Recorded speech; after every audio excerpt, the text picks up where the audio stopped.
Cancer Awareness Benefit. Yeah!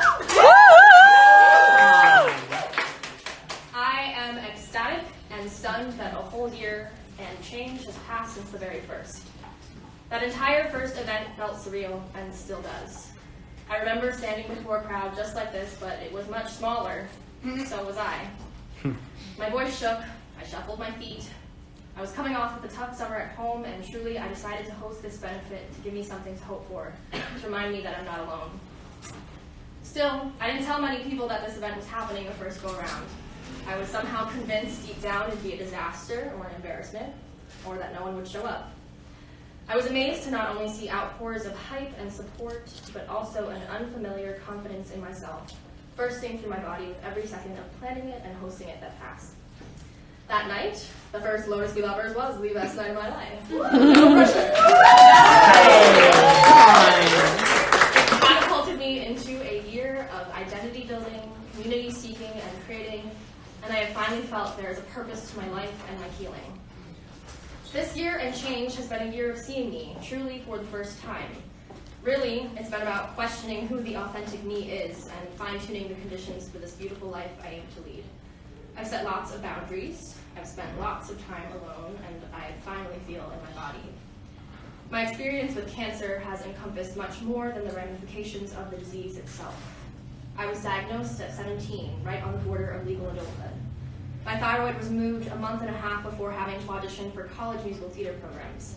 By 17, I had already been battling depression for 6 years. At first, my cancer diagnosis exacerbated it. Much of my initial experience with cancer was spent caretaking, making sure others were handling it well, therefore muffling the suffering I was enduring.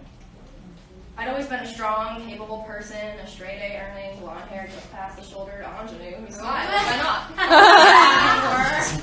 My peers all knew me as the fit one, the resilient one, so 3 days following my surgery, I was back in school, my psyche swimming through pain meds to pay attention, down on my back by my bed every night doing at least 100 crunches until my neck ached. This didn't last very long. My body, my mind finally cracked. I was sitting in my economics class a week after surgery, sniffling and crying softly to myself while analyzing a supply and demand graph. My domineering economics teacher noticed and announced to the class that I didn't look so good and that it must be the cancer flaring up. He laughed. I got up, my face bloodshot, tear-struck, and walked home. I lived across the street.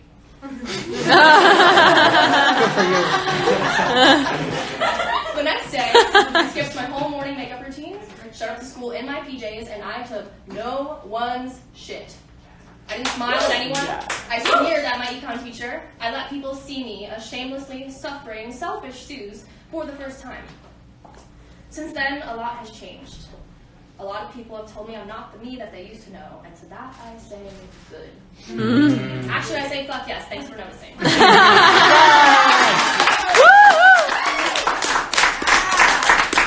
I've changed in many ways, but the essence of this change has been giving up on conforming to a convenient version of myself, one that is ladylike and passive, one that is pretty and put together. I am a messy montage of queer technicolor magnificence. Many people here know, but for those who don't, I am gender fluid, and my pronouns are Z, zers, ears.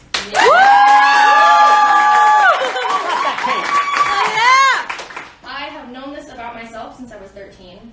I decided at 18 I'd never admit it, and at 21 I decided fuck that.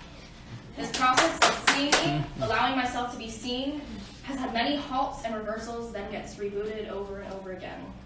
This vulnerability is terrifying. My visibility is dangerous.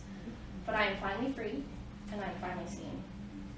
In honor of surviving, of coming into myself and out to all of you, I'm pledging to always be seeing me, at least always be seeking a good view.